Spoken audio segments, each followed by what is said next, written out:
నమస్కారం city news కి స్వాగతం ముందుగా ముఖ్యాంశాలు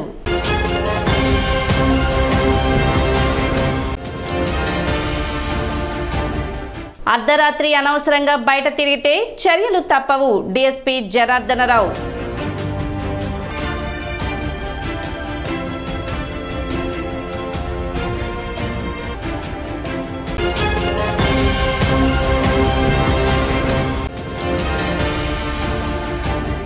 రేపే వైకుంఠపురం ఆలయంలో శిఖర ప్రతిష్ఠ మహోత్సవం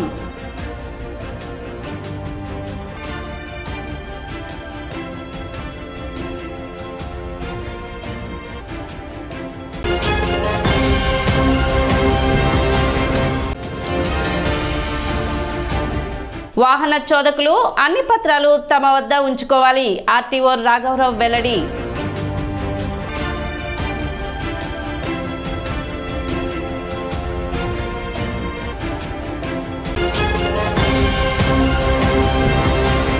తల్లిదండ్రులు తమ పిల్లల్ని అర్ధరాత్రి బైక్లు ఇచ్చి బయటికి పంపిస్తే చర్యలు తప్పవని డీఎస్పీ జనార్దనరావు హెచ్చరించారు. మంగళవారం డీఎస్పీ కార్యాలయంలో ఆయన మాట్లాడుతూ మైనర్లకు బైక్లు ఇచ్చిన తల్లిదండ్రులకు కౌన్సిలింగ్ నిర్వహిస్తామని, అదేవిధంగా ఊళ్లకు వెళ్లేవారు LHS వాడుకోవాలని, తద్వారా దొంగతనాలు జరగకుండా ముందు జాగ్రత్త వహించిన వారు అవుతారని డీఎస్పీ జనార్దనరావు తెలిపారు. గంజాయి విక్రయాలు వినియోగం చాలా వరకు తగ్గిందని, ఇంకా అక్కడక్కడ గంజాయి విక్రయాలు జరుగుతున్నాయని, మీకు ఏ సమాచారం ఉన్నా పోలీసులకు వెంటనే తెలియచేయాలని డీఎస్పీ హెచ్చరించారు. మీరు మీ పిల్లలకి మైనర్లకి బైకులు ఇవ్వద్దు. వారు వితౌట్ హెల్మెట్ ర్యాష్ డ్రైవింగ్ చేసి ప్రమాదాలకు గురవుతున్నారు. అర్ధరాత్రులు అన్నెసరీగా వచ్చి రోడ్డు మీద తిరుగుతూ ఉన్నారు. పేరెంట్స్ అందరికి విజ్ఞప్తి చేసేది ఏంటంటే, మీ పిల్లలు నైట్ టైం బయటకు వస్తే మీ వాళ్ళ వెహికల్స్ని సీజ్ చేసి పోలీస్ స్టేషన్లో పెట్టడం జరుగుతుంది. ఆ మరునాడు ఉదయం మిమ్మల్ని పోలీస్ స్టేషన్ పిలవడం జరుగుతూ ఉంటుంది. ఎందుకంటే పిల్లలకి అర్ధరాత్రి తిరగాల్సిన అవసరం లేదు, వాళ్ళు ఎందుకు తిరుగుతున్నారు, దానికి ఆన్సర్ తల్లిదండ్రులుగా మీరే చెప్పాలి. మీరు ఈ రోజు నుంచి మీ పిల్లలకి అర్ధరాత్రి బయటకు రావడం కానీ బైకుల మీద తిరగడం కానీ చేయకుండా మీరు కంట్రోల్ చేయాల్సిన పరిస్థితి ఉంది. ముఖ్యంగా తెనాలి పట్టణ ప్రజలకు విజ్ఞప్తి చేసేది ఏంటంటే, ఈ గవర్నమెంట్ కానీ మా మినిస్టర్ గారు కానీ మాకు ఇచ్చిన ఉత్తర్వుల ప్రకారం గంజాయిని మేము చాలా వరకు కంట్రోల్ చేసాం. ఇంకా అది ఉంది. మీ ఫ్యామిలీల్లో కానీ మీకు తెలిసిన వారు కానీ ఎవరైనా గంజాయిని వాడుతున్నారని కానీ అమ్ముతున్నారని కానీ ఎటువంటి సమాచారం ఉన్నా నాకు పర్సనల్గా ఫోన్ చేసి చెప్పచ్చు. మీరు ఫోన్ చేసిన విషయం మేము సీక్రెట్గా ఉంచి దాని మీద కంట్రోల్ చేసి యువత గంజాయికి బానిసలు కాకుండా తెనాలని పట్టణ ప్రజల్ని గంజాయి నుంచి విముక్తి చేయడానికి పోలీసు వారి తరఫున మేము ఆ ప్రయత్నం మీరు చేస్తున్నాం.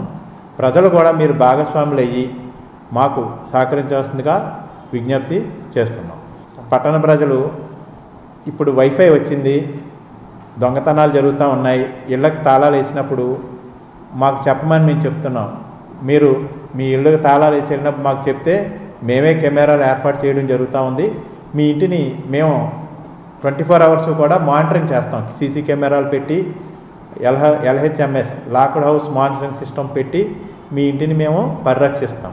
అట్లా కాకుండా మీరు వెళ్ళిపోయిన తర్వాత దొంగతనం జరిగాక రికవరీ కాలేదని మా చుట్టూ తిరగడం కన్నా మీరు ముందే మాకు ఆ ఇన్ఫర్మేషన్ ఇచ్చి మాకు చెప్తే మీ ఇంటిని మేము ఎటువంటి ఇబ్బంది లేకుండా మీరు వచ్చే వరకు జాగ్రత్తగా మా బాధ్యతగా మేము కాపాడుతామని ఇందు ముఖ్యంగా మీ అందరికీ విజ్ఞప్తి చేస్తున్నాము. ఈ సదుపాయాలన్నీ మీరు వాడుకోవాలి. LHR locked house monitoring system అనేది మీరు లేకపోయినా మీరు మీ ఇంటిని మా కంట్రోల్ రూమ్ నుంచి నిరంతరం నిఘా ఉంటుంది. దానివల్ల మీరు మీ ఇల్లు భద్రంగా ఉంటుందని విజ్ఞప్తి చేస్తున్నాను. శ్రీకృష్ణాష్టమిని పురస్కరించుకొని పౌర సరఫరాల శాఖ మంత్రి నాదెండ్ల మనోహర్ శ్రీకృష్ణ మందిరంలో ప్రత్యేక పూజలు నిర్వహించారు.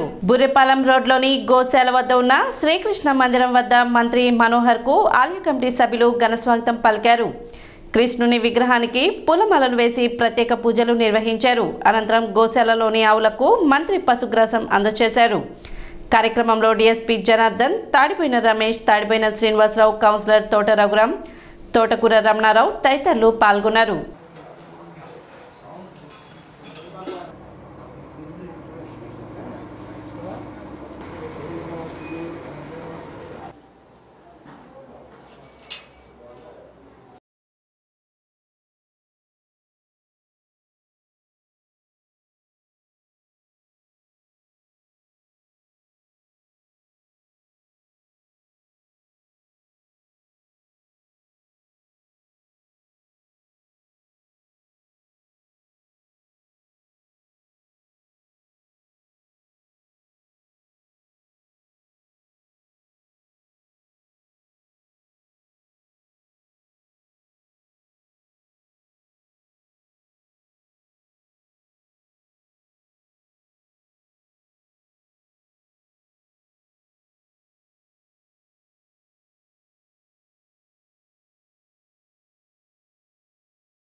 వైకుంఠపురం ఆలయంలో శిఖర ప్రతిష్ట మహా సంప్రోక్షణ పూజా కార్యక్రమాలు మొదలయ్యాయి. శ్రీ లక్ష్మీ పద్మావతి సమేత శ్రీ వెంకటేశ్వర స్వామి వారి ఆలయంలోని పునఃప్రతిష్ఠ కార్యక్రమాలు చేపట్టారు.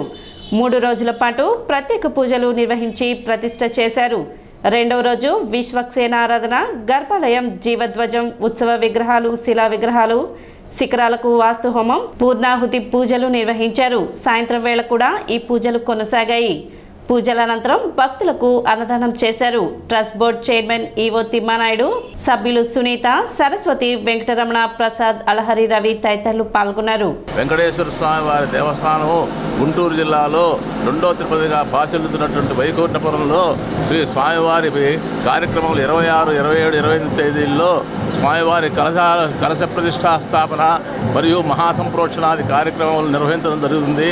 దేవాలయాన్ని నూతనంగా నవీకరించడం కోసం గత సంవత్సరం క్రితం స్వామివారిని బాలాలయంలో వేయించేసి బాలాలయంలోని అర్చనాది కార్యక్రమం నిర్వహించు స్వామివారి అమ్మవార్ల విమాన గోపురాలు కొండరాతితో నిర్మించడం జరిగింది. అలాగే గరుత్మంతుడి యొక్క మందిరం కూడా కొండరాతితో నిర్మించడం జరిగింది. అలాగే శ్రీ ఆంజనేయ స్వామి వారి మందిరం కూడా కొండరాతితో నిర్మించి ఈ కార్యక్రమాలన్నింటినీ 26, 27, 28 తేదీల్లో కలశ స్నాపన మహాసంప్రోక్షణాది కార్యక్రమంతో నిర్వహించడం జరుగుతుంది. ఆనాటి నుంచి దేవాలయం యథావిధిగా స్వామివారి కైంకర్యాలు నెరవేరుతూ భక్తులందరూ దేవాలయానికి వచ్చి స్వామివారి కళ్యాణ మహోత్సవాలు తదితర ఉత్సవాలను నిర్వహించడానికి అనుకూలంగా శ్రీ తిమ్మానాయుడు గారు, ఈవో గారు యుద్ధ ప్రాతిపదిక మీద ఈ ఏర్పాట్లన్నీ నిర్వహించారు. రేపు ఉదయం 7:45 నుంచి 50 నిమిషాల లోపు స్వామివారి శిఖర విమాన గోపుర ప్రతిష్టా మహోత్సవం, తరువాత కళాన్యాస మహోత్సవం, తరువాత మహా కుంభాభిషేక మహోత్సవం, ఆంజనేయ స్వామి ప్రతిష్టా మహోత్సవం ఇత్యాది కార్యక్రమాలు నిర్వహించి సాయంత్రం స్వామివారి కళ్యాణ మహోత్సవం నిర్వహించబడును. తదుపరి అన్నదాన మహోత్సవం జరగబడును. విమాన గోపురాల పునర్నిర్మాణ కార్యక్రమం జరుగుతున్నది. అది పూర్తి అయినందువల్ల రేపటి నుంచి మూల విరాట్ దర్శనం అందరూ భక్తులందరూ స్వామివారిని దర్శించుకోవాల్సిందిగా కోరుచున్నాం. ఇప్పుడు ఒక చిన్న విరామం.